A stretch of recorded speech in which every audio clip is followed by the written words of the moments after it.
नमस्कार दोस्तों, स्वागत है आपका लॉयर्स एंड जस्टिस पर।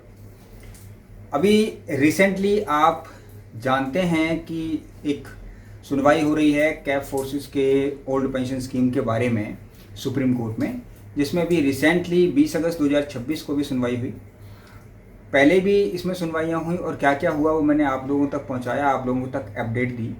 अब इस बार फिर 20 अगस्त 2026 को एक बहुत बड़ी गुड न्यूज़ आप लोगों के लिए इसमें आई है, वो मैं आज आपके लिए इस वीडियो के माध्यम से आप तक पहुंचाने की कोशिश करता हूं। तो दोस्तों, आप समझिए कि 20 अगस्त 2026 का दिन आप लोगों के लिए इम्पॉर्टेंट क्यों था, क्योंकि इसमें एक तरीके से एक पड़ाव कोर्ट ने पार किया है और धीरे धीरे ओल्ड पेंशन की जो मांग बढ़ रही है, मांग बढ़ी है रिसेंट ईयर्स में, उस ओर कोर्ट भी अग्रसर हो रही है।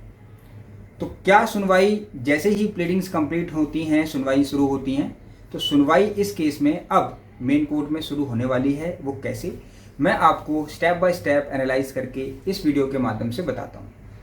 तो दोस्तों, सबसे पहले मैं आपको बताना चाहूँगा कि 20 अगस्त 2026 को ये मैटर लिस्ट हुआ रजिस्ट्रार साहब की कोर्ट में, सुप्रीम कोर्ट ऑफ इंडिया में। जब रजिस्ट्रार साहब के सामने कोर्ट में ये मैटर लिस्ट हुआ तो उसके अंदर जो लॉयर्स थे वो अपीयर हुए, पिटिशनर की तरफ से अपीयर हुए, रिस्पोंडेंट की तरफ से अपीयर हुए। साथ में क्या उसके अंदर आया वो मैं आपको ऑर्डर के माध्यम से बताता हूँ। तो दोस्तों, इसमें 20 अगस्त 2026 को जो ऑर्डर पास हुआ वो इस प्रकार है। मैं ऑर्डर के माध्यम से ही आपको ये बताने की कोशिश करता हूँ, समझिएगा। ये लिस्टिंग हुई, आप केस का नंबर जानते ही हैं, केस का नाम जानते हैं, तो सब दोहराने की जरूरत नहीं है। मैं मेन ऑर्डर पे आता हूँ। Upon hearing the counsel, the court made the following order। ये लिखा जाता है कि ये केस आज लिस्ट हुआ है और काउंसिल्स को सुनने के बाद ये ऑर्डर पास किया जाता है। तो इसमें क्या ऑर्डर पास हुआ कि respondent number so and so have already filed counter affidavits. इसमें कुछ रिस्पोंडेंट्स ने काउंटर एफिडेविट फाइल कर दिया है। अब समझिएगा कि मैंने आपको पहले एक बार बताया था कि जब पिटिशनर कोई केस फाइल करते हैं तो उस केस के एवज में जो रिस्पोंडेंट होते हैं, पहले उनको सम्मन होता है। जब उनको सम्मन हो जाता है तो वो ड्यूली अपने काउंसिल के थ्रू रिप्रेजेंट होते हैं और चाहे तो इन पर्सन भी अपीयर हो सकते हैं, मतलब वो खुद भी अपने केस की पैरवी कर सकते हैं, ये भी प्रोविज़न है। लेकिन किसी भी तरीके से जब वो अपने केस की पैरवी करते हैं, चाहे काउंसिल के माध्यम से चाहे खुद के माध्यम से, तो दोनों ही केसेस में उनको क्या करना होता है, अपना एक जवाब दाखिल करना होता है कि जो पिटीशन दाखिल हुई है उस पिटीशन के एवज में उनको क्या कहना है। तो बस उसी को काउंटर एफिडेविट कह देते हैं। अब वो एफिडेविट की फॉर्म में जाता है, स्वेरिंग फॉर्म में, कसम खा के मैं कहता हूँ जो भी है, तो वो एक स्वेरिंग फॉर्म में जाता है ताकि आप अपनी बात से पलटे नहीं, इसलिए उसको काउंटर एफिडेविट हो जाता है। तो काउंटर एफिडेविट फाइल कर दिया, respondent number so and so and are duly represented.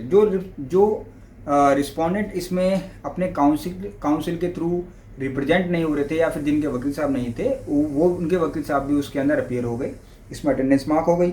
उसके बाद कहते हैं learned advocates so and so appearing on behalf of the so and so advocate on record for respondent number so and so submits that they wish to adopt the counter affidavit filed by the rest of the respondents.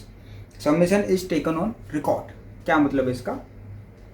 Order में लिखा है कि कुछ respondents ने अपने affidavits file किए, मतलब counter affidavits file किए। काउंटर एफिडेविट्स फाइल करने के बाद जिन लोगों ने नहीं किए, उन लोगों ने ये कहा कि हम इनके एफिडेविट्स को, इनके रिप्लाई को या फिर इनके काउंटर एफिडेविट को अडॉप्ट कर लेते हैं। अब इसका मीनिंग क्या है, अडॉप्ट कर लेते हैं? मान लीजिए, फर्ज कीजिए, एग्जांपल के थ्रू समझते हैं। मान लीजिए किसी केस में 10 रिस्पोंडेंट हैं। अब 10 के 10 रिस्पोंडेंट अपना अपना जवाब अलग अलग फाइल करेंगे, लेकिन मान लीजिए 5 रिस्पोंडेंट ने फाइल कर दिया और 5 ने नहीं करा।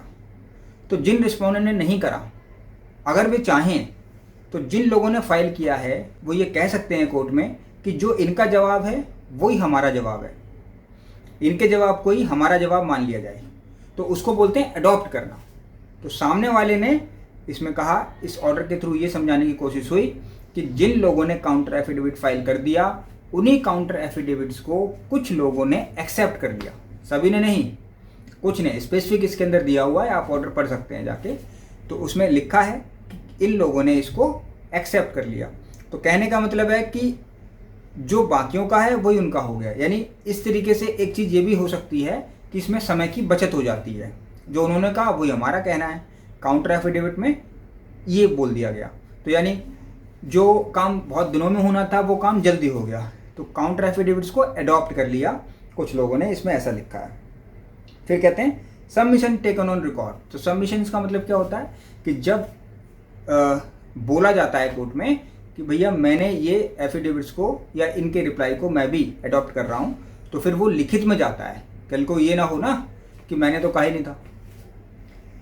अब कहते हैं registry to process the matter for listing before the honourable court as per rules, copy of this record of proceedings be furnished to the concern learned advocates on record for information and compliance. अब इसमें सबसे important line, registry to process the matter for listing before the honourable court as per rules. सबसे important line कि अब जब इस case में registrar साहब को ये लगता है कि प्लीडिंग कंप्लीट हो रही है, तो उस सिचुएशन में इस केस को कहाँ फाइल कर दिया जाता है, कहाँ भेज दिया जाता है, मेन कोर्ट में। अब मेन कोर्ट में ये मैटर लिस्ट होगा। कब लिस्ट होगा वो देखने वाली बात होगी। टेंटेटिव डेट आएगी, उस दिन लिस्ट होगा। जिस भी बेंच के सामने लिस्ट होगा या इन चैम्बर लिस्ट होगा वो आपके साथ साझा करेंगे। लेकिन जब ये मैटर लिस्ट होगा, अभी देखो इसमें होता क्या है कि जब केस फाइल हुआ, उस केस का रिप्लाई दिया तो उसको काउंटर एफिडेविट बोल देते हैं। अब उस काउंटर एफिडेविट का पिटिशनर के पास ये होता है कि वो उसका जवाब दे सकता है, तो उसको बोला जाता है रेप्लिकेशन या फिर रिजॉइंडर। तो जो रिजॉइंडर है अगर कोई फाइल करना चाहता है तो जनरली वो एज ए राइट नहीं फाइल करते, उसको कोर्ट की परमिशन लेनी होती है। तो अब क्योंकि काउंटर एफिडेविट्स आ गए, प्लीडिंग का एक भाग कंप्लीट हो गया, तो अब ये कोर्ट में जा रहा है और कोर्ट में अगर इनको परमिट करती है पिटिशनर को, तो वह इन सभी का एक रिजॉइंडर फाइल करेंगे। अब रिजॉइंडर मैंने पहले भी बताया था कि जो काउंटर एफिडेविट है, काउंटर एफिडेविट्स में अगर कोई एलिगेशन है या कोई ऐसी बात आ रही है जो कि पिटिशनर के अगेंस्ट है, तो पिटिशनर उसका जवाब दे सकता है, but with permission of the honourable court, court के परमिशन के बाद केवल। तो इसलिए इस मैटर को अब कोर्ट में लगाया जा रहा है। अगर पिटिशनर ने समय मांगा कि मुझे इसके अंदर जवाब देना है, तो उसको एक समय दे दिया जाएगा और वो रिजॉइंडर फाइल करेगा, प्लीडिंग कंप्लीट हो जाएगी और फिर ये केस सुनवाई के लिए आ जाएगा। और यदि पिटिशनर ने रिजॉइंडर नहीं फाइल करना, तो फिर ये कंटिन्यू केस सुनवाई के तौर पर सुनवाई के लिए लिस्ट होगा। और फिर ये देखने वाली बात होगी कि ये कब के लिए लिस्ट होता है और किस मेन बेंच में जाता है। उसके बाद सुप्रीम कोर्ट इसकी सुनवाई करेगा और जो भी फर्दर आर्गूमेंट्स होंगे, आर्गूमेंट होने के बाद फिर इसके अंदर फैसला आएगा। तो ये 20 अगस्त 2026 का एक ऑर्डर था। इन शॉर्ट जो भी इसके कंटेंट्स थे वो मैंने आप तक पहुंचाने की कोशिश की। ये इम्पॉर्टेंट ऑर्डर था, इसलिए मैं आप तक लाया। और पिछले वाले ऑर्डर्स भी मैंने आप लोगों को बताया कि किस तरीके से क्या क्या चल रहा है उसमें। ये पब्लिक डोमेन में आप चाहें तो वेबसाइट पे जाके पढ़ भी सकते हैं। और ये लिमिटेड है और just for information and knowledge base के लिए ये वीडियो है। तो आप लोगों को अगर कोई भी शिकायत हो या किसी भी प्रकार की कोई जानकारी चाहिए तो आप मुझे कॉल करके पूछ सकते हैं या फिर मुझे व्हाट्सएप पर भी इंक्वायरी भेज सकते हैं। यदि आप किसी केस की फ्री ऑफ कॉस्ट भी चाहते हैं सलाह, तो भी आप मुझे भेज सकते हैं। बट ये वीडियो कोई सॉलिसिटेशन के लिए नहीं है, ये केवल और केवल एजुकेशन पर्पज़ के लिए है ताकि लोगों की हेल्प हो सके। बने रहिएगा मेरे साथ लॉयर्स एंड जस्टिस पर। नमस्कार।